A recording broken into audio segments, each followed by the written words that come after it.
dog with me. Please be good. I know. Mine's hiding behind the ottoman back there, so you can't even see her.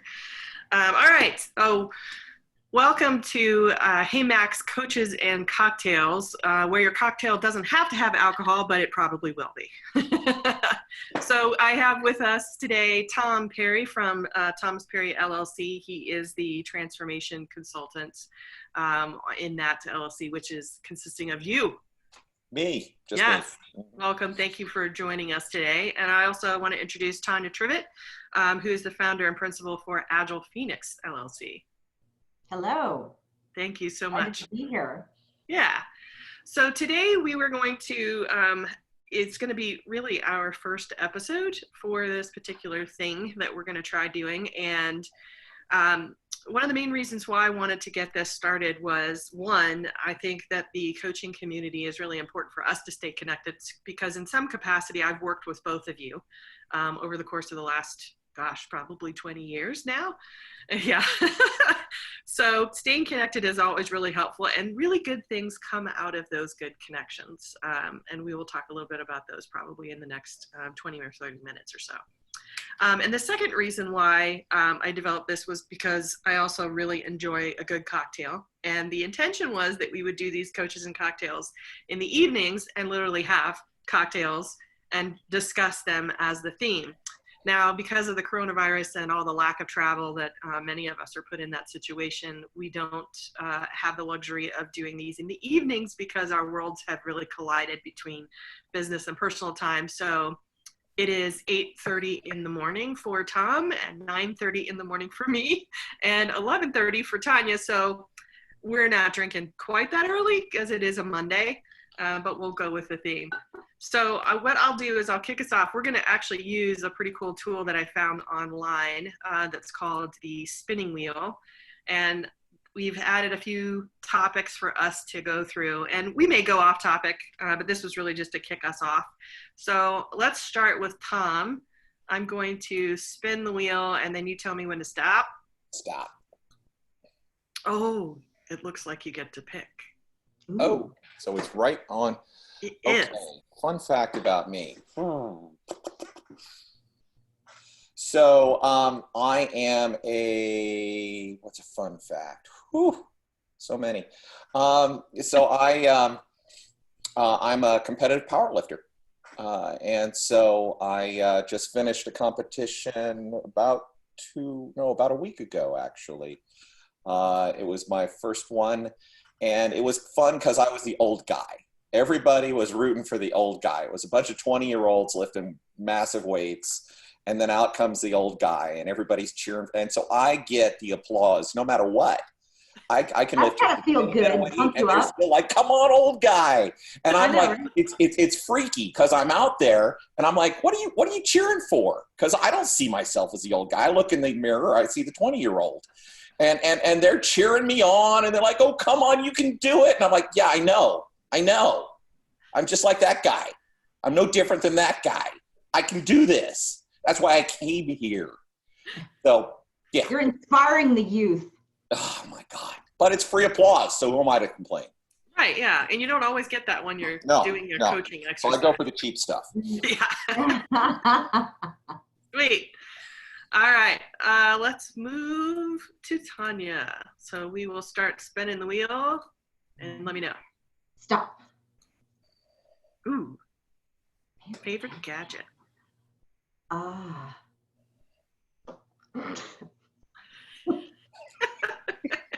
Yeah, Sorry. this is not late night. It's not late night. I can't even say that's because I had a drink. How about, I like my favorite gadget. I like Alexa. I have to admit it. I'm a total Alexa junkie. I have her do everything. And I literally I have to be careful. I say her name, like right as I'm leaving the house, I'll say, "Hey, take care of Buster," which is my dog. And it goes, all the devices in the house start playing this calming animal music. Oh my God, that's great. And then I have it so I can say, I have to be careful not to say it because you'll hear every device in my house light up. I'll say, tell Roomba to clean. And it goes, like I have robots everywhere. So it's like I have these little minions that I just command with my voice. I can tell all the lights in the house to come on or go off with my voice. Or like I have settings like do living room movie time, and where all the lights dim to this really cool like ready glow. And Yeah. so that's my favorite gadget, and I drive people crazy. Now occasionally she lets me down and I have to like cuss at her, but generally she responds the first time. But our Wi-Fi here could be flaky every once in a while, so sometimes, you know. Have you ever had her talk back to you? Because when I cursed at her, she actually told me off. Really? I'm Yeah. gonna try that.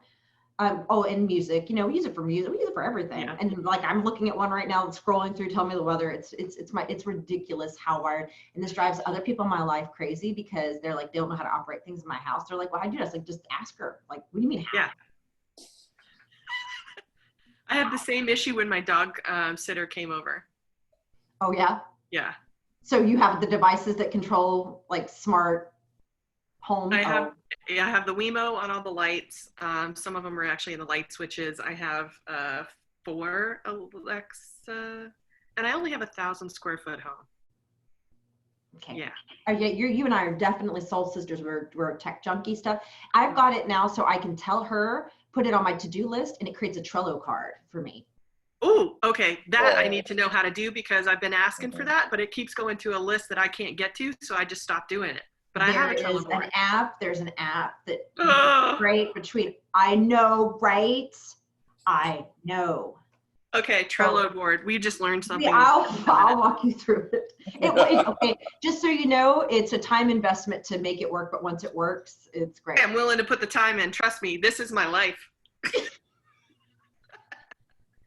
Yep. So yes, so that's and I feel that the device totally embraces like the geeky side of me that I don't get to let out as much because of consulting. Like the consulting part of us, we're always giving advice on the strategy or execution or whatever, but we don't like get to geek out on tech as much as we did in like previous versions of our careers. Yeah. And I'm like, so it's kind of like my hack to make it do everything, and that means it's probably a hobby officially now. I know. Trust me. I actually had a website back when we both worked at AOL that I tried to kick off, and it was gizmos and gadgets. Ooh. And I was posting all kinds of stuff about it, but it was really just for me to remember. When we were at AOL, we had a secret website called,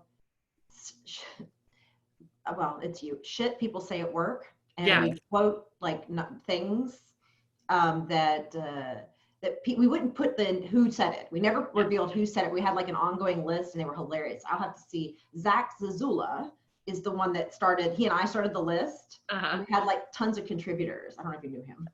Yeah. Well, we remember when we were doing the Gather project with Bud Rosenthal over in CC1 or 2 or whatever. Anyway, we had a whiteboard, and it was shitty quotes. So anytime we'd have a meeting or something, this rolling whiteboard would go to every room. And if somebody said something that was memorable, we would write it on there, but we wouldn't say like who's the lady. That's pretty good. All right. So a bit of a tangent, but hey, it's funny. That's what we do. Funny the things you learn about people when you just ask an open-ended question. Like I would have never guessed Tom was a power lifter, but totally impressed, man. Yeah, and he actually posted some. Was it just a picture or was it a video? A picture. Yeah. Picture. Yeah. And it was like was it your shirt off or what? No. I would do that if I was a power lifter. You wear a singlet, and mine's red, white, and blue. And I remember my daughter, the first time she saw it, she was 3 years old. I was at a meet, and she's in the back of the room, all these big, strong guys. I get up, I stand up on stage in this singlet, this wrestling singlet thing, and she screams, "Oh my God, Daddy's got leotard." And the room just went dead silent. Yeah. Just for a moment. And then everybody busts out laughing. God. So yeah. There you go. I'm oversharing. I want those pictures. Yeah. Yeah. From a few years ago. All right. So we'll move to the next spin. Tom, it's your turn. Uh-oh. Wait, where's your turn, Kristen? Stop. Favorite agile lean thing. Ooh, that's a tough one. There are so many. I think right now my favorite Agilene thing is just a Kanban board, because I just got done. See, I'm the one who stays at home during the day. My wife goes off, still going off to work, even with the isolation stuff. And so I'm here with my 2 teenage daughters. So my wife will be like, she'll get up in the morning, have coffee, and she'll be like, "Hun, we need to wipe down the surfaces. We need to have the dishes done. The kids need to do their homework, blah, blah." She's the product owner. So she gives me this long list. I'm there like with the Post-it notes, just going furiously, bam, bam, bam. And then I thought, well, God, how am I going to get all this done? Because I'm working too. And I really am one of those really lazy dads. I don't want to have anything to do with the kids. I got stuff to do. And so I put up a Kanban board, simplest thing, to do, in progress, done. And I slap all the stuff up there, and I'm so lazy I don't even tell the kids what it is. I just put it on the wall and walk off. And I come back like, and I come back 2 hours later, and the kids have already taken a note and they've stuck it in progress. And I'm like, holy cow. It's like built in. And so then I get through, and I have to nudge them on a few things, but they get it all done. And the next morning I come into the kitchen, and I'm trying to be casual with the Post-it notes and the pen. And I'm like, "Hey guys, so what do you want to do today?" And trying to be all casual and sneaky, and they call me out immediately. And so then I'm like, "Okay, here's what I want you to do today," being the bad Scrum Master. And so then I write down all those things and stick them up on the board. And it's been kind of working, which is kind of blowing my gourd.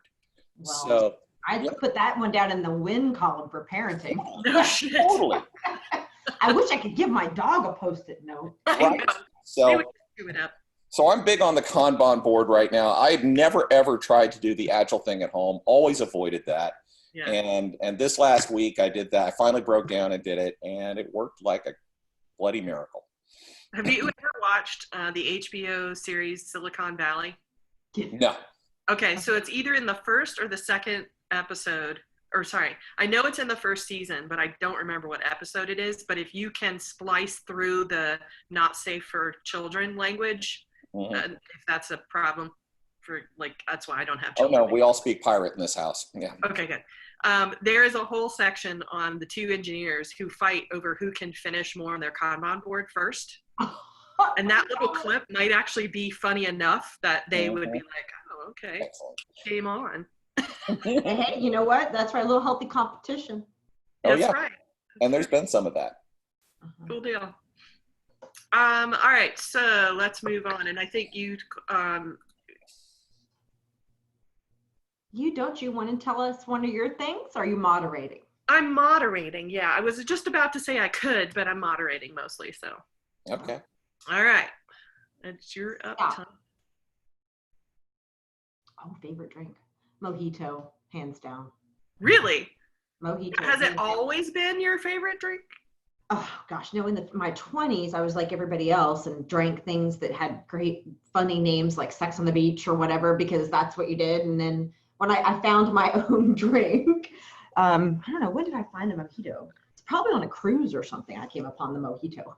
But my hack is I don't do well with rum at all. Rum and I will have a hangover every time with rum, but I can vodka like nobody's business. So I just switched the rum out and you make it a vodka mojito. Oh, nice. Well, I was thinking back when I was in college, because that was actually the first time I ever had anything to drink, alcoholic drink.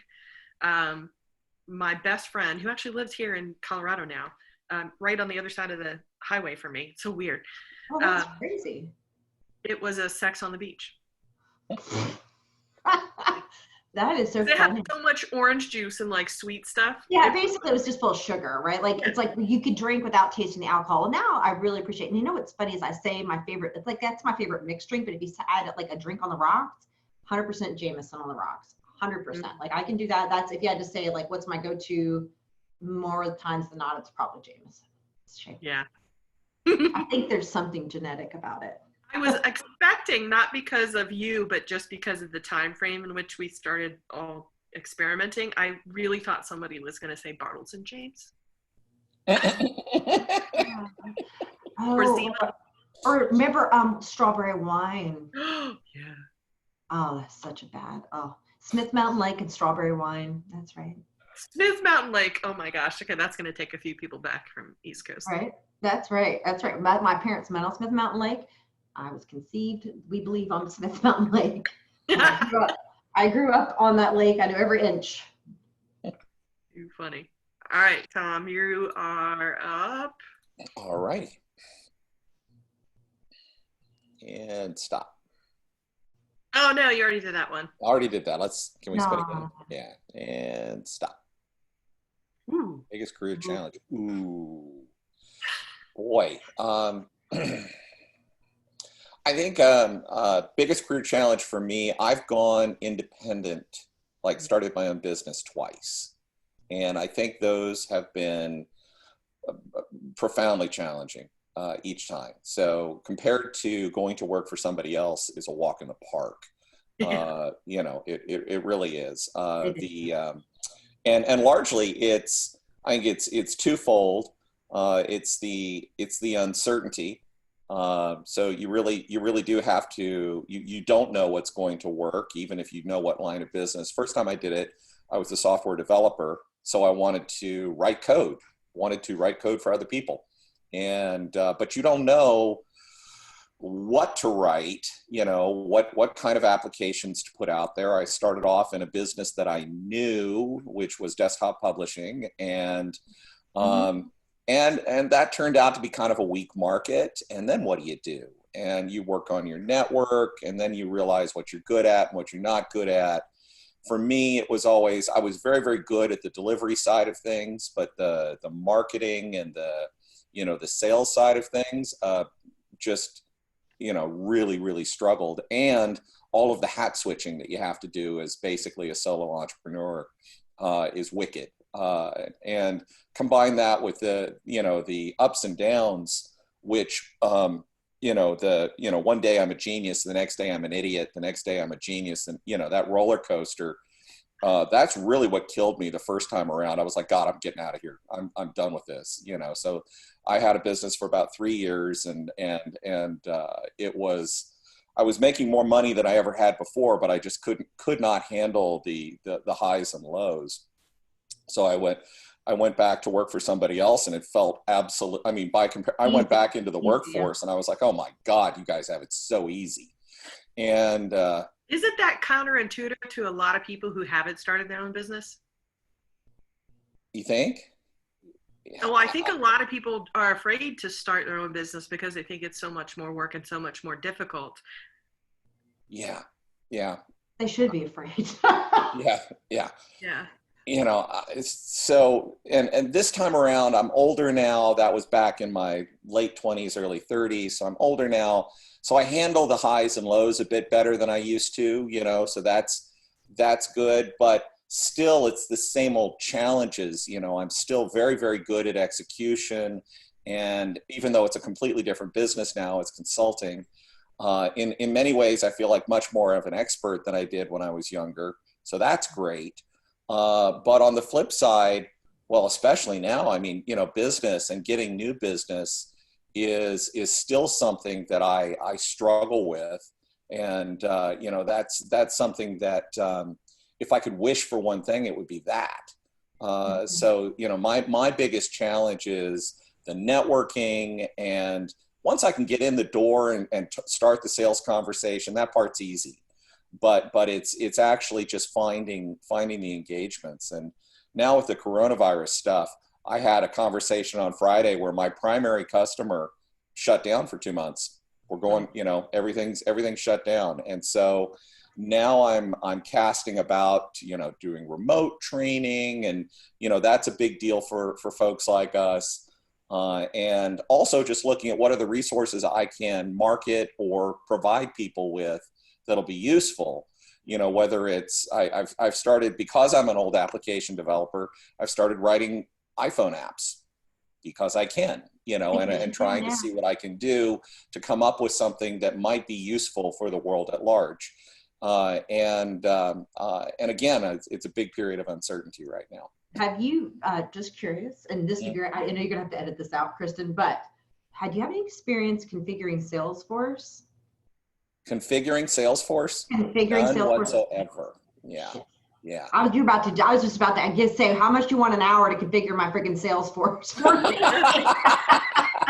Because I'm migrating to it because I know I need to, and this is the right time, and I can afford it and whatever. And but it's so Yeah. anybody that knows someone that knows how to really configure Salesforce, Yeah. let me know. No, I've only used it, and I have to say it was not my favorite experience. Yeah. But yeah. None of the CRM tools are great. Theirs is the best. That's what sucks, and it's most expensive. Yeah, of course. How about you, Kristen? Does that resonate for you? I mean, you've kind of been in the same boat over the last year, although it's been a very different journey, I think, for you. I would say that I never wanted to start my own business. I never did. I think it wasn't until the threats of layoffs that happened in 2018 that got closer and closer to being real that I started talking to my coach about the possibility and like, what would it be? Because I think the hardest part for me was believing that I had something that other people would want to pay for. Right. And it wasn't just like the whole, oh, Kristen, don't you just value yourself because you've been doing this for so long, you have so much doubt. And it wasn't that. I was like, I know I'm smart. I know I have a lot of shit in my toolbox, right? But it was the marketing and the sales piece. It was like, how do I explain to people what I want to do if I can't articulate it? It's like marketing 101 and, strategy. So the funny part is I learned how to do it for my own business by actually teaching people how to do it for theirs, which I think all of us on this call, like we already have the skills. We already know how to help a company build a strategy, create themes, We're horrible for ourselves. We already know all that shit, but then you have to turn it introspectively and say, okay, what is my business about? It's like, I know. And you know what? We should support each other in facilitating that too, because truthfully, like, I'm horrible at doing my own like strategy development, but if I had a pusher, I need somebody to push me a little bit and help me get out of my own head. Like I do that for other people all the time. I'm their muse. I help them get out of their head. We talk through. It's hard to be to be so good at that for other people. And then, but when you turn it towards yourself to be like, well, okay, maybe I'm just a big old fraud because I don't feel like I should be able to do this, right? Yes. Because I help other people do it all the time. And I can see that I'm helping them. Yeah.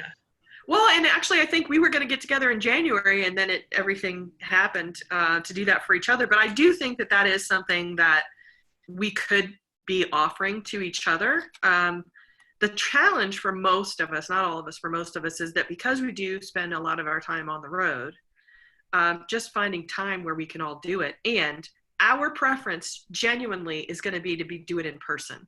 Absolutely. And I live in Colorado. Tom lives in Washington State, and you're in Florida. So you automatically have to spend money to even genuinely want to go help a fellow coach or partner to do that kind of stuff. And it's ironic because right now people are figuring out how to do that very thing for companies remotely. Yeah. And you know what, you guys, I think I have something, and I know this is, I'm happy to continue this train of thought or table this and parking lot it for something else. But as an SPCT, I have access to a new tool that SAFE is trying that they hope to roll out to everybody in the community platform. It's called Weave, and it allows for digital kind of interactive, like you can make a program board with it. We can do an empathy map together where we all have virtual sticky notes and we're empathy mapping. It's got tons of functionality, and one of the SPCTs there, I think, sold it was his company, and he sold it to SAFE this tool. So I've used it a couple of times for some of the back stuff I'm doing to help with new curriculums and stuff. We're trying to create a new leadership curriculum. So it's pretty good. I am, as a Gold partner, given I think 200 licenses. I would be glad if we could make a deal to share them, to use it to help us develop whatever we need. I'd be happy to give you guys licenses. I'd probably have to make sure you'd have to have an Agile Phoenix email address probably, which Kristen, you already do, I think. Yeah. And Tom, it's just a matter of setting one up. But I think also, as we all learn to teach people remotely, I think it might be a tool that helps us do that.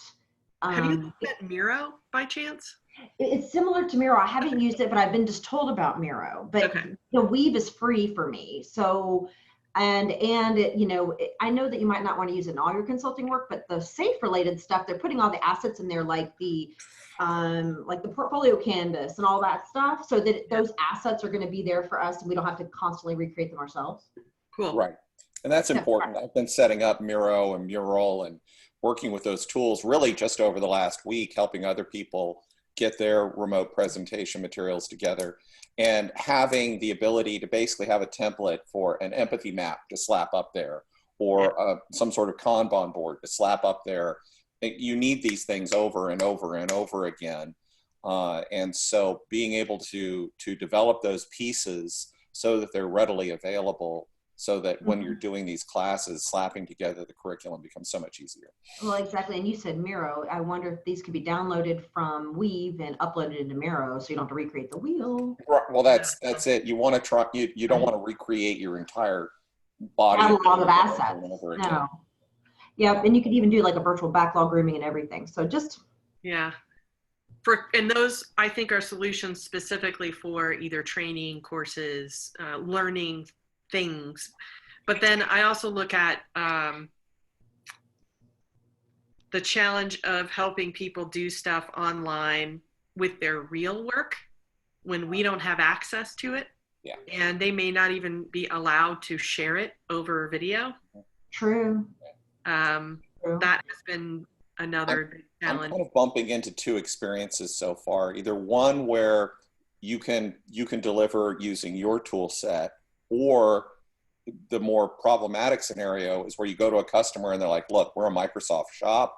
Oh, that's the pain of our existence. You're going to use this. You're going to use this. You're going to use SharePoint. You're going to use Teams. Right.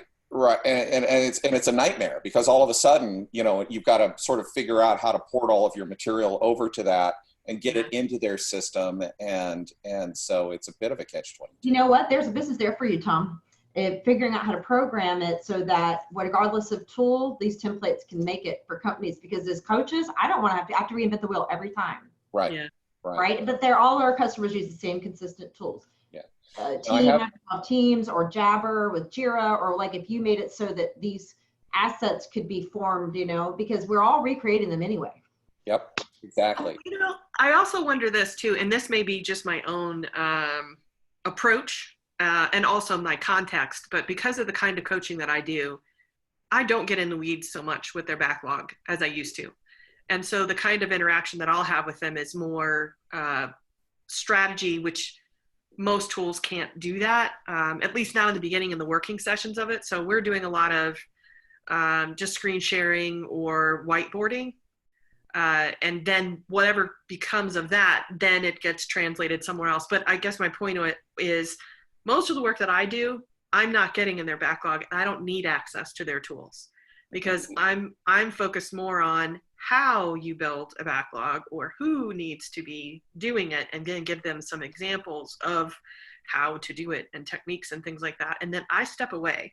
So I intentionally created a boundary there.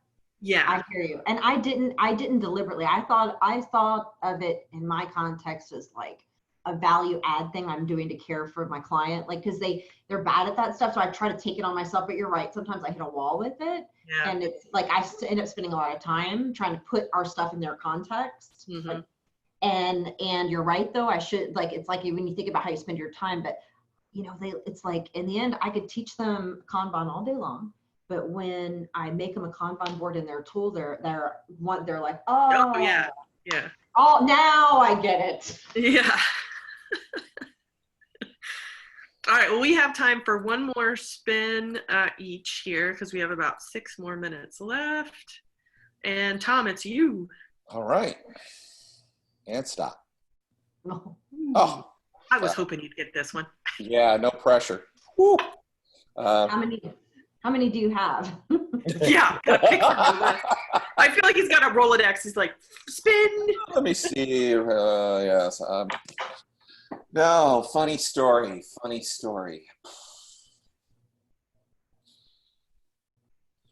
I've done one powerlifting story and one kid story. Um, We like animals. So, speaking of animals, so I have these neighbors right next door, wonderful neighbors, great folks. And my wife gets along with the lady of the house next door, and they decide one evening that they're going to have a bottle of wine over at their place. So the ladies go next door. And it turns into ladies' night. All of a sudden, a couple of ladies from the neighborhood show up, and they go out in their backyard. And right up against our fence is a fire pit, and it's great. It's awesome. So they're going, and I'm sitting here at the computer, and it's like 9 o'clock at night. It's dark out, and I can hear them roaring. The ladies are really getting going. Okay, so the wine has obviously been, passed around a few times, and they're telling stories, and I can see, the fire through the fence, and I'm thinking, this is awesome. And all of a sudden, it occurs to me that I have in the garage a mounted warthog head. Yes, long story behind that. I won't go there right now, but it is a genuine warthog head, big tusk, little lumps sticking out of him, hairs, weird stuff coming out of his ears. And he's mounted. My wife won't let me put him in the house, so he stays in the garage. I'm with her on this one. Right? Right. Ugliest thing you've ever seen. Ferocious. I know. And I realized he's been collecting dust out there and he needs a little air. So I grab him and I run behind the fence. I sneak up behind the fence and make a snorting noise, stick the giant head over the edge of the fence, and all I can hear are screams, just screams left and right, because in the darkness, rearing up above the fence is this demon head with tusks and horns and everything else, making snorting noises. And the funny thing is, my wife literally flipped over backwards in her chair. There was wine everywhere. Two ladies ran all the way across the yard to the opposite side before they recovered. At which point, I learned an important lesson, which is the funny part always starts with a lot of anger. They were so pissed. All you could hear were expletives. You just would not stop. For about 30 seconds, they were so angry. They were spitting angry. They couldn't. And then the laughter starts. Once the self-consciousness kicks in, once the shock wears off, then they're like, oh, that was funny, Tom. You got to come over and have a glass of wine. Bring the head. And bring the head. Bring the head. Yeah. So I show up next door with the warthog head, and the rest of the evening was a good time. But yeah. There you go. That's about as funny. That's pretty good. That's a good joke. That's my kind of humor. I like to scare people. It's like Ellen. Yeah. All right, one more spin. Oh, one more spin. Okay. Stop. Oh, you already had that one. Stop. Why start your own business? Why? Oh, this is a good story. Okay, so I just got sick of working for overlords. I decided nobody could be the boss of me anymore. No, it was, it was time. It was overdue. I felt like I had, thanks to SAFE, which I'll give them credit, and my experience with SAFE, I felt like I could make money on my own. It was scary because I had an executive position at Accenture when I resigned. And I've always been a corporate girl with a paycheck that showed up twice a month, like clockwork, with my 401k match and my full health insurance, and my whole life. And then all of a sudden, I made the choice to cut the cord and try. I figured I was at a point in my life where I had nobody depends on me right now financially or what have you. It's like if I failed, only person I'd be taken out at this point in my life, because my daughter's grown, is me. So basically, I just felt like the work could be done without being part of a huge company, period. Full stop. And it can. We're all proving that all the time, right? So it became pointless to also, I felt like I was constantly educating my colleagues about how to work in this way, the safe, agile, lean way. So it felt like I really had two jobs all the time, because it felt like during the day I was helping clients do their transformations and learn. and train. But then I was battling my colleagues in the evenings so that they learned too, because they were very resistant. They thought agile was, first of all, they didn't really understand it, even going through training. And secondly, they thought it was something that they could make a version of their own, and like try to make it get, like we've all seen everybody make that mistake, right? And so it became this constant 2 jobs. I felt like I had 2 jobs all the time, 24/7. And the final moment was some executive had moved a bunch of PowerPoint slides. I was about to do an executive safe presentation, same one I'd done 30 times before, and the executive didn't understand it and changed all my slides and everything without telling me, and then told me I was going to do it his way and added a bunch of incorrect artifacts in about stuff that was wrong, because it came from we had an internal like knowledge base, and there's a lot of really bad misinformation out there. So I said, nope, I'm going to walk in there with my original presentation and I'm not listening to you. And it was his client, it was a Diamond client, and I'm gonna do it my way. And I said, and this is officially, because I've been trying to quit for months and they kept bribing me to stay. And I said, this is officially my 2-week notice. This is too far. He goes, well, we tried to get you all weekend to do these slides. And I said, I don't work on weekends. It was that, so I was just so had it at that point, because I had worked on weekends. There was no gratitude for people. There was just absolute like grind people to a pulp. And I said, this is official. I said, I'm going to do this presentation and I'll make it look good, but I'm out of here after that. It's the last time I set foot in the office. And best choice I ever made. I only wish I had done it earlier.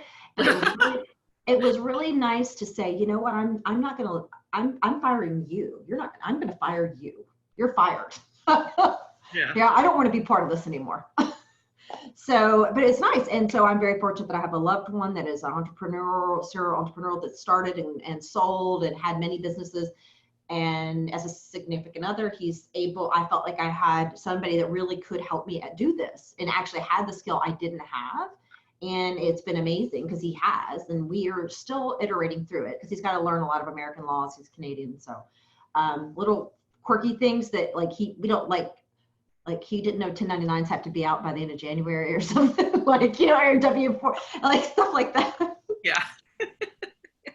I'm like, yeah, that's a thing here. Well, it's not a total tangent, but just one that's really interesting. I had I have to remember to self-edit. I had a very large hotel chain client that I know which one that is. That did not send me the 1099 form, and I had been emailing with their procurement or accounts payable department. Oh my gosh, that was me, and I totally forgot an acronym. They told me that based on my address, they didn't have to send me one. Mm-hmm. And I was like, what? That does not make out any of state. Was their home office in a different state than you? Yeah. I think there's some weird stuff. Well, you did consulting at you've gotten we used to get them from every state and right. You're right. I don't know. I don't get it. However, I did talk to my financial planner and my tax accountant, and they said that because I was tracking it, I don't need it. So I can actually report. Yeah. Oh. As an LLC, you don't have to have 1099s for every contract job that you do, as long as you track how much you received. Oh, okay. Well, all right.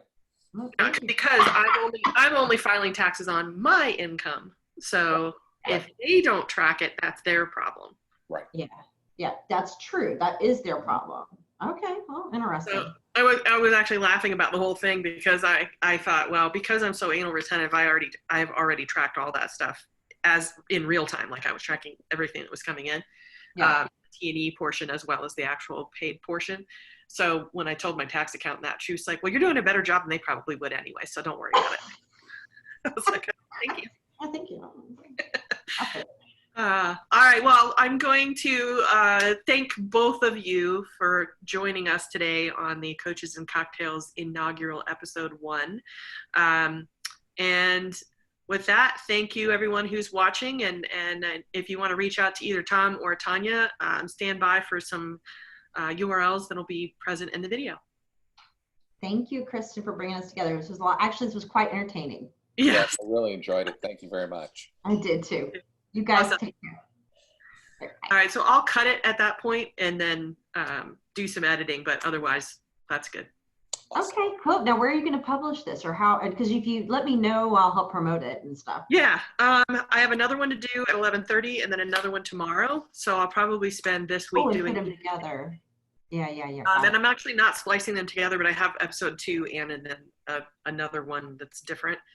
And I've got editing tools now that I'm learning how to use, so it will take me a lot longer than I think it will probably take me, because it always does.